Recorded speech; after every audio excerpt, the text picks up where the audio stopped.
Hi friends, welcome to Chris. ഇന്ത്യയും ശ്രീലങ്കയും തമ്മിലുള്ള 2 ടെസ്റ്റ് മത്സരങ്ങളുടെ പരമ്പരയിലെ രണ്ടാമത്തെ ടെസ്റ്റിലെ മൂന്നാമത്തെ ദിവസം കളി അവസാനിക്കുമ്പോൾ ശ്രീലങ്ക 265 റൺസിന് 8 വിക്കറ്റ് എന്ന നിലയിലാണ്. ആദ്യ ഇന്നിംഗ്സിൽ ഇന്ത്യ 503 റൺസാണ് നേടിയത്. അതുകൊണ്ട് തന്നെ ഇപ്പോഴും 238 റൺസിന് ശ്രീലങ്ക പുറകിലാണ്. 8 വിക്കറ്റ് അവർക്ക് നഷ്ടപ്പെട്ടിരിക്കുന്നു. അവരുടെ ഏറ്റവും വലിയ പ്രതീക്ഷ എന്ന് പറയുന്നത് കഴിഞ്ഞ മത്സരത്തിൽ സെഞ്ചുറി നേടിയ സോണൽ ദിനുഷ 85 റൺസുമായി പുറത്താകാതെ നിൽക്കുന്നു എന്നുള്ളതാണ്. അവസാനത്തെ 2 വിക്കറ്റിലെ പാർട്ട്ണർഷിപ്പുകൾ ശ്രീലങ്കയെ പിടിച്ചു നിർത്തിയിരിക്കുകയാണ്. ഒരുപാട് ബോളുകൾ കളിക്കാനായിട്ട് ലാഹിരു കുമാരയ്ക്ക് സാധിച്ചിരിക്കുന്നു. അതിന് തൊട്ടു മുമ്പ് കേശര നുവാന്ത ഇതുപോലെ തന്നെ ഒരുപാട് ബോളുകൾ കളിക്കുന്നത് നമ്മൾ കാണുകയും ചെയ്തു. ഏതായാലും ഇനിയും 2 ദിവസമാണ് ബാക്കിയുള്ളത്. മഴയുടെ ഒരു ശക്തി എത്രത്തോളം ഉണ്ട് എന്നുള്ളത് ആശ്രയിച്ചിരിക്കും ഈ മത്സരത്തിന്റെ ഒരു റിസൾട്ട് എന്ന് പറയുന്നത്. നാളെയും മറ്റന്നാളും അവിടുത്തെ ഒരു വെതർ ഫോർകാസ്റ്റ് അനുസരിച്ച് മഴയുണ്ടെന്നാണ് പറയുന്നത്. പക്ഷേ മഴ പെയ്താലും വളരെ പെട്ടെന്ന് തന്നെ ഗ്രൗണ്ട് കവർ ചെയ്യാൻ പറ്റുന്ന രീതിയിലുള്ള ഒരു കവറിംഗ് സിസ്റ്റമാണ് ശ്രീലങ്കയിലേത്. ഞാൻ ഇതിനു മുമ്പ് ഗോളിൽ കളി നടന്നപ്പോഴും പറഞ്ഞിരുന്നു, ഗ്രൗണ്ട് കംപ്ലീറ്റ് ആയിട്ട് കവർ ചെയ്യുക എന്നുള്ളതാണ് ശ്രീലങ്കയിലെ ഒരു രീതി എന്ന് പറയുന്നത്. ഇന്ത്യയിൽ അത് ഈഡൻ ഗാർഡൻസിൽ മാത്രമാണ് കണ്ടിരിക്കുന്നത്. മറ്റു രാജ്യങ്ങളിലൊന്നും തന്നെ അങ്ങനെ ഒരു കവറിംഗ് സിസ്റ്റം ഇല്ല. വളരെ പെട്ടെന്ന് തന്നെ ഗ്രൗണ്ട് കംപ്ലീറ്റ് ആയിട്ട് കവർ ചെയ്യാൻ സാധിക്കുന്നത് കൊണ്ട് തന്നെ ഡ്രൈനേജ് പെട്ടെന്ന് തന്നെ ക്ലിയർ ആക്കാനും മത്സരം പുനരാരംഭിക്കാനും സാധിക്കുന്നു എന്നുള്ളതാണ് അവിടുത്തെ ഏറ്റവും വലിയ പ്രത്യേകത എന്ന് പറയുന്നത്. 4ാമത്തെയും 5ാമത്തെയും ദിവസമൊക്കെ ആയി മാറുമ്പോഴേക്കും സ്പിന്നർമാർക്ക് വലിയ ഗുണം ചെയ്യാനുള്ള സാധ്യതയാണ് നമ്മൾ കണ്ടുവരുന്നത്. ഏതായാലും ഇന്നത്തെ മത്സരത്തിന്റെ തുടക്കത്തിലേക്ക് വരുമ്പോൾ 503 റൺസ് പിന്തുടർന്ന ശ്രീലങ്ക 8 റൺസിന് 2 വിക്കറ്റ് എന്ന നിലയിലായിരുന്നു ഇന്ന് മത്സരം പുനരാരംഭിച്ചത്. അവിടെ നിന്നിട്ട് അവരുടെ പസിന്ദു സൂര്യബണ്ടാര എന്ന് പറയുന്ന പുതുമുഖ താരം, കഴിഞ്ഞ മത്സരത്തിൽ അദ്ദേഹം ഒരു കൺകഷൻ സബ്സ്റ്റിറ്റ്യൂട്ട് ആയിട്ടാണ് ആദ്യമായിട്ട് ഒരു ടെസ്റ്റ് മത്സരത്തിൽ പങ്കെടുത്തത്. ദിനേശ് ശാന്തിമലിന് ഒരു പരിക്ക് പറ്റുകയും അദ്ദേഹം മാറുകയും അതിന് പകരമായിട്ട് ഒരു കൺകഷൻ സബ്സ്റ്റിറ്റ്യൂട്ട് ആയിട്ട് വന്ന് കഴിഞ്ഞ മത്സരത്തിൽ പക്ഷേ 0 മടങ്ങുന്ന പസിന്ദു സൂര്യബണ്ടാരയാണ് നമ്മൾ കണ്ടതെങ്കിൽ ഇന്നത്തെ മത്സരത്തിൽ വളരെ മനോഹരമായിട്ടുള്ള ഒരു ബാറ്റിംഗ് പ്രകടനമായിരുന്നു സൂര്യബണ്ടാരയുടെ ഭാഗത്തു നിന്ന് വന്നത്. സ്പിന്നിനെയും പേസർമാരെയും ഒരുപോലെ കളിക്കുന്ന ഒരു യങ്സ്റ്റർ ആണ് അദ്ദേഹം എന്ന് തെളിയിക്കുന്ന രീതിയിൽ ഇന്ത്യയുടെ ക്വാളിറ്റിയുള്ള സ്പിൻ പേസ് അറ്റാക്കുകളെ നല്ല രീതിയിൽ കൈകാര്യം ചെയ്യാനായിട്ട് പസിന്ദു സൂര്യബണ്ടാരയ്ക്ക് സാധിച്ചു എന്നുള്ളതാണ്. എക്സ്പീരിയൻസ്ഡ് ആയിട്ടുള്ള താരങ്ങൾക്ക് പലർക്കും പിഴവ് പറ്റുമ്പോൾ അല്ലെങ്കിൽ പിടിച്ചു നിൽക്കാൻ സാധിക്കാതെ വരുമ്പോൾ ഇതുപോലെയുള്ള പുതുമുഖ താരങ്ങൾ പെർഫോം ചെയ്യുന്നു എന്നുള്ളത് ശ്രീലങ്കയ്ക്ക് പ്രതീക്ഷയ്ക്ക് വക നൽകുന്നു. സൂര്യബണ്ടാര മാത്രമല്ല, കഴിഞ്ഞ മത്സരത്തിൽ സോണൽ ദിനുഷ കാഴ്ചവെച്ച 2 ഇന്നിംഗ്സിലും കാഴ്ചവെച്ച പ്രകടനങ്ങൾ മികച്ചതായിരുന്നു.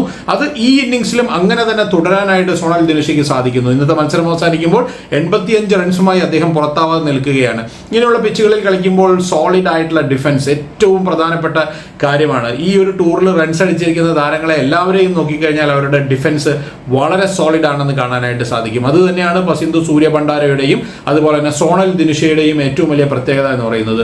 ഈ കൊളംബോയിലെ പിച്ചിന്റെ ഒരു പ്രത്യേകത എന്ന് പറയുന്നത് ഇവിടെ സ്പിന്നർമാർക്ക് മാത്രമല്ല ആനുകൂല്യം ലഭിക്കുന്നത്, പേസർമാർക്കും നല്ല ആനുകൂല്യം ലഭിക്കുന്ന ഒരു പിച്ചാണ്. കാമിൽ മിഷാര എന്ന് പറയുന്ന അവരുടെ പുതുമുഖ താരം ഈ ടെസ്റ്റിലുണ്ടായിരുന്നു. അദ്ദേഹത്തിനെതിരെ ഇന്ന് രാവിലെ നമ്മൾ നോക്കുമ്പോൾ മുഹമ്മദ് സിറാജിന്റെയും പ്രസിദ്ധ് കൃഷ്ണയുടെയും ബൗളിംഗ് പ്രകടനങ്ങൾ വളരെ മികച്ചായിരുന്നു. എസ്പെഷ്യലി പ്രസിദ്ധ് കൃഷ്ണയുടെ ബൗളിംഗ് പ്രകടനത്തിലേക്ക് വരുമ്പോൾ അദ്ദേഹം എറിഞ്ഞിരുന്ന ഒരു 6-8 മീറ്റർ ആ ഒരു ലെങ്ത് എന്ന് പറയും. ഷോർട്ട് പിച്ച് ബോളുകൾ എറിയുന്ന ലെങ്ത് ആണ് അത്. ഒരു 6-8 മീറ്റേഴ്സ് എന്ന് പറയുന്നത് ഒരു 8 മീറ്ററിനും 6 മീറ്ററിനും ഇടയിൽ എറിയുക എന്ന് പറയും. അത് വളരെ മനോഹരമായിട്ട് ഇംപ്ലിമെന്റ് ചെയ്യാനായിട്ട് പ്രസിദ്ധ് കൃഷ്ണയ്ക്ക് സാധിക്കുന്നുണ്ടായിരുന്നു. ആ കാമിൽ മിഷാര ഔട്ടായ ബോൾ നോക്കിയാൽ തന്നെ അറിയാം അതൊരു നല്ല ഡെലിവറി ആയിരുന്നു. ഒരു ഷോൾഡർ ഹൈറ്റിൽ വന്ന ഡെലിവറിയിൽ ബാറ്റ് വെച്ചാണ് അദ്ദേഹം പുറത്തായത്.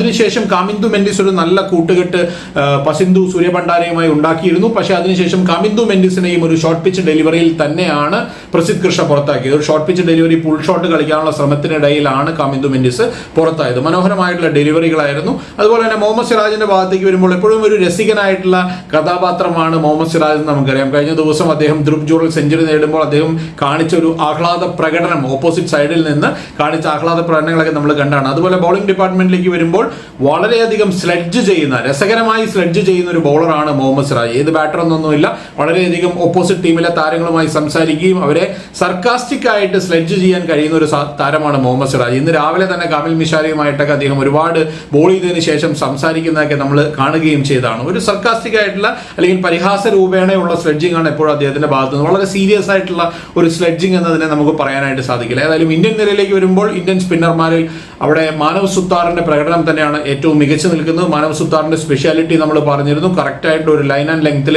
എറിയാനായിട്ട് സാധിക്കുന്നു എന്നുള്ളതാണ്. ഈ മത്സരത്തിൽ അല്ലെങ്കിൽ ഈ ഇന്നിംഗ്സിലും 8 വിക്കറ്റ് നഷ്ടപ്പെട്ടപ്പോൾ 3 വിക്കറ്റ് നേടാൻ അദ്ദേഹത്തിന് സാധിച്ചു. പ്രസിദ്ധ് കൃഷ്ണയാണ് 3 വിക്കറ്റ് നേടിയിരിക്കുന്ന മറ്റൊരു താരം എന്ന് പറയുന്നത്. അതുപോലെ തന്നെ മാനവ് സുത്താറിനൊപ്പമുള്ള മറ്റൊരു ലെഫ്റ്റ് ആം സ്പിന്നർ രവീന്ദ്ര ജഡേജയാണ്. രവീന്ദ്ര ജഡേജയുടെ അക്യുറസി എപ്പോഴും കൃത്യതയാർന്ന ഒരു ബോളിംഗ് പ്രകടനമാണ് അദ്ദേഹത്തിന്റെ ഭാഗത്തു നിന്ന് വരാറുള്ളത്.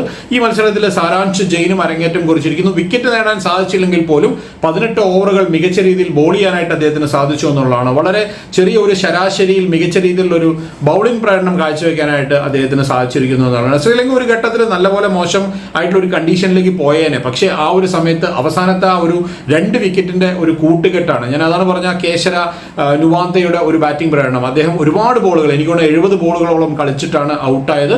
അതുപോലെ തന്നെ ഇപ്പോൾ ലാഹിരു കുമാര വന്നതിന് ശേഷം ഏകദേശം ഒരു 50 ബോളുകളോളം ലാഹിരു കുമാരയും കളിച്ചിരിക്കുന്നു. നാളത്തെ ആദ്യത്തെ സെഷനിൽ തന്നെ ആ ഒരു പേസ് ബോളിങ്ങിനെ ഉപയോഗിച്ചുകൊണ്ട് ഒരു ബ്രേക്ക് ത്രൂ ഉണ്ടാക്കാനായിട്ട് ഇന്ത്യക്ക് സാധിച്ചാൽ ഇന്ത്യ ഈ ഒരു മത്സരത്തിൽ ഇന്ത്യ എന്താണ് ചെയ്യാൻ പോകുന്നതെന്ന് വളരെ ആകാംക്ഷയോടെ നോക്കുന്നതാണ് നമ്മൾ. കാരണം എന്താണെന്ന് വെച്ച് കഴിഞ്ഞാൽ 238 റൺസിന്റെ ഡെഫിസിറ്റ് ആണ് ഇപ്പോൾ ശ്രീലങ്കയ്ക്ക് ഉള്ളത്.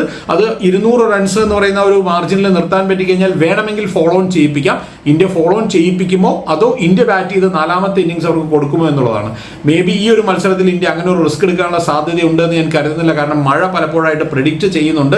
അതുകൊണ്ട് തന്നെ വീണ്ടും ശ്രീലങ്കയെ ഒന്നും കൂടെ ബാറ്റിങ്ങിന് അയച്ച് 200 റൺസിന്റെ ഡെഫിസിറ്റ് ആണെങ്കിൽ പോലും ഒന്നും കൂടെ ബാറ്റിങ്ങിന് അയച്ചുകൊണ്ട് പ്രതിരോധത്തിലാക്കാൻ ശ്രമിക്കുന്നതായിരിക്കും ബുദ്ധി എന്ന് തോന്നുന്നു.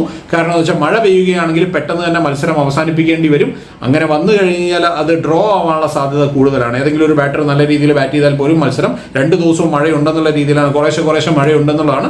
കവറിംഗ് ഒക്കെ ഉണ്ടെങ്കിൽ കൂടെ കുറച്ച് സമയമൊക്കെ നഷ്ടപ്പെട്ടാൽ അത് വലിയ തിരിച്ചടിയാകും എന്നുള്ളത് കൊണ്ട് തന്നെ ഫോളോ ഓൺ ചെയ്യിക്കാനായിരിക്കും ഇന്ത്യ 200ന്റെ ഒരു ഡെഫിസിറ്റ് ഉണ്ടെങ്കിൽ, അല്ലെങ്കിൽ ആ ഒരു ഇതിൽ നിർത്താനായിട്ട് പറ്റിക്കഴിഞ്ഞാൽ ഇന്ത്യ ശ്രമിക്കുക എന്ന് ഞാൻ വിചാരിക്കുന്നു. നോർമൽ കണ്ടീഷനിലാണെങ്കിൽ ഇന്ത്യ ഒന്നും കൂടെ ബാറ്റ് ചെയ്ത് കുറച്ചും കൂടെ റൺസ് ഒക്കെ നേടിയതിനു ശേഷം അവരെ ബാറ്റിങ്ങിന് അയച്ച് ലാസ്റ്റ് ഡേയിൽ സമ്മർദ്ദത്തിലാക്കുക എന്നുള്ള തന്ത്രമായിരിക്കും പ്രയോഗിക്കുക. പക്ഷേ ഇവിടെ അങ്ങനെ ചെയ്യുമോ എന്നുള്ളത് നമുക്ക് കാത്തിരുന്ന് കാണാം. ഏതായാലും നാളത്തെ ദിവസത്തെ വിശേഷങ്ങളുമായി നമുക്ക് വീണ്ടും കാണാം. എല്ലാവർക്കും ഒരു ഹാപ്പി ഓണം.